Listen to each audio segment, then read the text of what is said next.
안녕하세요. 오늘은 2022년 4월 15일 금요일 아침입니다. 저는 넷박교회를 섬기는 정선옥이라고 합니다. 벌써 한 주일을 마감하는 금요일입니다. 참으로 빠른 시간 속에서 정신없이 살아가고 있는 것 같습니다. 가끔은 시간이 우리를 지배하고 있다는 생각이 들 정도로 시간이 우리를 얽고 매고 있습니다. 그러나 조금만 서두르고 잘 준비하여서 시간이 우리를 지배하지 말고 우리가 시간을 정복하면서 살고 싶다는 생각을 자주 하게 됩니다. 그러나 조금 서두르고 잘 준비하여 시간을 정복하고 있다고 생각하다가도 자칫 잘못하면 어느새 어느 순간에 시간에 지배당하는 느낌을 받을 때가 있습니다. 오늘 한 주일을 마감하는 금요일에 우리가 안식일을 잘 준비하여 시간에 지배당하지 말고 시간을 정복하여 안식일을 맞이하는 우리가 되었으면 좋겠습니다. 모두들 행복한 안식일을 맞이하시길 바라면서 기도하고 오늘 교과 내용을 살펴보도록 하겠습니다. 기도하겠습니다. 하늘에 계신 저희들의 아버지, 오늘 이 시간에 주께서 약속한 주의 성령을 우리에게 부어주셔서 우리가 하나님과 함께 동행하며 하루를 시작하고 하루를 보내고 하루를 마무리할 수 있는 저희들 될 수 있도록 주여 도와주시옵소서. 오늘 하루 왼종일 하나님과 함께하는 하루 되게 하여 주옵기를 간구하오며 이 시간에도 주의 영이 우리와 함께하여 주옵기를 거룩하신 예수님의 이름으로 기도드렸습니다. 아멘. 예, 감사합니다.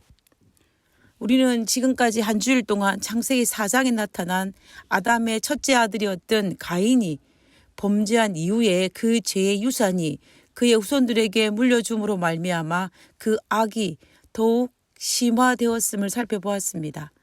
그 깊이가 얼마나 깊었는지 하나님께서는 이 땅에 사람 지으셨음을 한탄할 정도로 악의 깊이가 깊었음을 우리는 살펴보았습니다.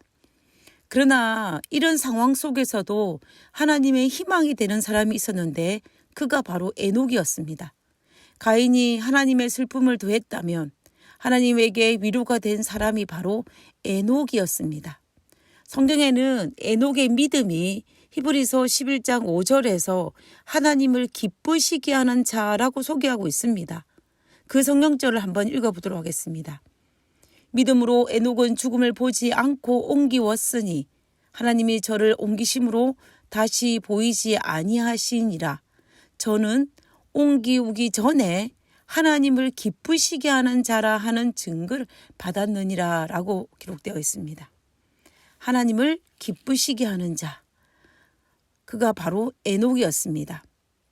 히브리서의 이 기록을 통하여서 죄악의 깊이가 깊어져가는 그 시간에 하나님의 한숨이 깊어져가는 그 시간에 하나님을 기쁘시게 하는 자가 바로 에녹이었음을 성경은 증명하고 있습니다.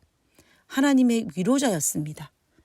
에녹이라는 이름의 뜻은 시작하는 자, 봉헌된 자라는 의미를 가지고 있는데 그는 아담의 7대 손이었으며 셋의 후손으로 그의 아버지 야렛이 162세에 낳은 아들이 바로 에녹이었습니다. 히브리서 기자는 믿음이 없이는 하나님을 기쁘시게 못한다라고 하면서 믿음으로 가인보다 더 나은 제사를 드린 아벨과 하나님과 동행한 삶을 살았던 에녹에 대해서 소개하면서 그들이 하나님을 기쁘시게 하는 자라고 소개하고 있는 것입니다. 창세기에 하나님과 동행한 사람이 두 사람 등장하는데 한 사람은 노아이고 또 한 사람이 바로 에녹이었습니다. 창세기 5장 21절에서 24절에 있는 말씀을 읽어보도록 하겠습니다.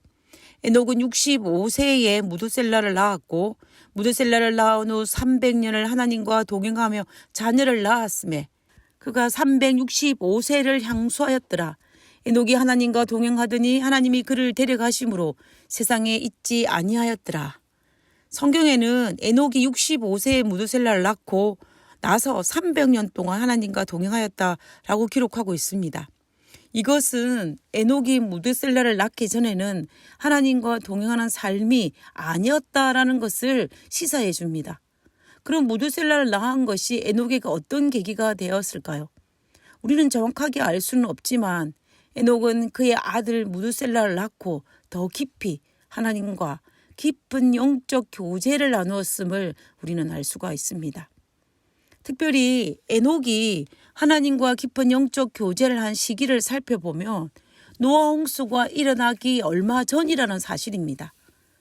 우리가 창세기에 기록된 부조들의 나이를 계산해 보면 에녹의 아들이었던 무두셀라를 969세까지 살고 죽었는데 그가 죽은 그 해가 바로 노아 홍수가 일어났다라는 것을 계산할 수 있습니다. 그렇다면 우리가 주목해야 할 것은 에녹은 하나님께서 이 땅에 사람 지으셨음을 한탄한 바로 그 시기에 하나님과 동행하며 하나님을 기쁘시게 하는 자, 하나님의 위로자의 삶을 살았던 인물이라는 것입니다. 모두들 방탕한 삶을 살고 있을 그때에 눈에 보이는 것이 전부라고 생각하여 자기 쾌락대로 살고 있을 그때에 죽기 전에 실컷 먹고 놀고 즐기고 누리자라고 생각하며 방탕하며 죄를 짓고 있을 그때에 에녹은 그들과 같이 살지 아니하고 하나님과 동행하는 삶을 살았습니다. 하나님과 동행한다는 것은 매일 하나님의 뜻에 맞추어 사는 것을 의미합니다. 성경은 두 사람이 의합지 못하고야 어찌 동행하겠음에라고 아모서 3장 3절에 이야기하고 있습니다. 즉 두 사람이라도 함께 동행하려며 서로 생각과 뜻이 일치해야 한다는 것입니다. 남녀가 결혼을 하고 한 집에서 살아도 서로 생각하고 뜻이 일치하지 않으면 동행하기가 쉽지 않습니다. 마찬가지로 우리가 하나님과 동행하려면 나의 뜻을 버리고 하나님의 뜻에 맞추어 받들어 순종해야 할 때에 그때에 우리는 하나님과 동행할 수가 있습니다. 하나님과 동행하려면 또 늘 하늘의 임재를 느끼며 살아야 합니다. 일제시대에 목회자로 활동했던 목사님 중에 이성봉 목사님이라는 분이 있었습니다. 이분은 일제시대를 거쳐서 우리가 독립하고 난 이후에는 북한에서 목회 활동을 하다가 그리고 6.25 전쟁 이후에는 남한으로 이주하여서 여러 교회를 순회하면서 복음을 전하는 부흥 목회자로 활동했던 인물입니다. 이 이성범 목사님의 좌우명이 있었는데요. 그 좌우명이 뭐냐면 순간순간 주로 호흡, 일보일보 주와 동행이었습니다. 순간순간 주님과 같이 호흡하고 그리고 일보일보 걸을 때마다 주와 동행하는 그것이 바로 이성범 목사님의 좌우명이었습니다. 그는 늘 하나님의 임재를 기억하는 훈련을 했는데 한순간도 예수님을 놓지 않겠다는 마음으로 항상 오른손으로 주먹을 쥐고 다녔다고 합니다. 또한 물을 마실 때에도 성부, 성자, 성령을 기억하면서 3모금씩 마셨다고 합니다. 이처럼 이성범 목사님은 하나님과 동행을 사모하며 살았던 인물이 아니었나라는 생각을 하게 됩니다. 우리가 오늘을 살아가면서 하나님과 동행하는 장소는 교회뿐만이 아니라 우리의 일상생활 속에서 반드시 이루어져야만 합니다. 에녹은 이런 점에서 우리에게 모본이 됩니다. 창세기 5장 21절에서 22절을 다시 읽어보면 에녹은 65세에 무두셀라를 낳았고 무두셀라를 낳은 후 300년을 하나님과 동행하며 자녀를 낳았으며 라고 기록하고 있습니다. 우리는 이 성경절에서 주목해야 할 것은 에녹이 무두셀라뿐만 아니라 다른 자녀들을 낳았다라는 것을 알 수가 있습니다. 자녀를 낳는다는 것은 육적인 생활이요 일상적인 삶의 모습이지만 하나님과 동행했다는 것은 영적 생활입니다. 자녀를 많이 낳은 에녹이 얼마나 할 일이 많았겠습니까? 자녀를 보고 손주를 보고 증손주를 보고 그들을 돌보며 양육하며 신경 써야 할 일이 얼마나 많았겠습니까? 에녹은 당시 죄악이 만연한 시대에 집안의 자녀들을 믿음으로 양육하고 바쁘고 할 일이 많았지만 일상의 평범한 상황 속에서도 하나님과 동행했다라는 것입니다.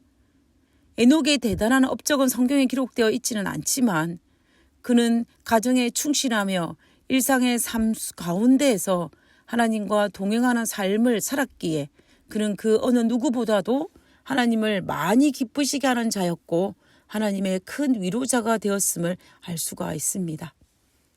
한마디로 말하면 에녹은 시간에 정복당한 사람이 아니라 시간을 정복한 사람이었던 것입니다. 바쁜 일상의 생활이 하나님과 동행하는 것을 방해하였지만 에녹이 시간을 정복하여 바쁜 일상 속에서 하나님과 밀접한 매일의 교제를 통하여서 하나님과 동행을 이루어낸 인물이 바로 에녹이었던 것입니다. 그래서 하나님은 그를 데려가셨다라고 성경은 기록하고 있습니다. 그러나 창세기에서 하나님과 동행했다라고 기록한 노아는 하나님께서 그를 살아서 하늘에 데려갔다고 기록하고 있지 않습니다. 노아는 하나님과 동행하였지만 그는 이 땅에서 죽음을 맞이하였고 예수님의 재림의 때에 부활하여 하늘에 올라갈 것입니다. 하나님과 동행함으로 살아서 하늘에 올라간 에녹이 있다면 하나님과 동행함으로 죽어서 예수님의 재림을 통하여 하늘에 올라갈 노아가 있음을 우리는 기억해야 합니다. 중요한 것은 하나님과 동행입니다. 매일의 일상생활 속에서 하나님과 밀접한 교제를 나누는 그 동행이 가장 중요하다는 것입니다. 우리가 살아가는 이 시대는 아주 바쁜 세대입니다. 바쁨이 미덕이 되는 세대가 오늘날 우리가 살아가고 있는 이 세대입니다. 바쁠 때는 참 좋은 때라고 말을 우리는 자주 하고 또 종종 그 말을 듣기도 합니다. 옛날에는 식사하셨어요 라고 인사했다면 오늘은 많이 바쁘시죠 라고 인사할 정도로 오늘 우리가 살아가는 세대는 바쁜 세대입니다. 배고픔의 세대가 아니라는 것입니다. 사탄은 우리를 이 바쁜 일상 속에 던져 넣었습니다. 그럴지라도 우리의 바쁜 일상 속에서 시간의 지배를 당하지 말고 시간을 정복하여 매일의 일상에서 하나님과 동행함으로 예수님의 재림 직전에 죄악이 가득한 이 세상에 하나님의 위로자요 하나님을 기쁘시게 하는 자로 서야 할 것입니다. 우리 모두 하나님의 위로자, 하나님을 기쁘시게 하는 자가 되기를 간절히 바라면서 이번 주 교과를 모두 마치도록 하겠습니다. 기도하겠습니다. 하늘에 계신 저희들의 아버지, 비록 가인은 죄를 짓고 그 죄의 유산을 물려주므로 세상이 악함으로 치달았지만 그러나 에녹이 있음을 인하여 감사를 드립니다. 끝까지 하나님과 동행하여 하나님을 기쁘시게 한 에녹이 있음을 인하여 감사를 드립니다. 하나님, 우리도 지금 이 땅에서 하나님을 기쁘시게 하고 하나님의 위로자의 삶을 살 수 있도록 하나님과 매일의 삶 속에서 동행하는 그런 저희들이 될 수 있도록 도와주시옵소서. 우리의 기도를 들으시고 응답하여 주심을 인하여 감사드리오며 거룩하신 예수님의 이름으로 기도드렸습니다. 아멘.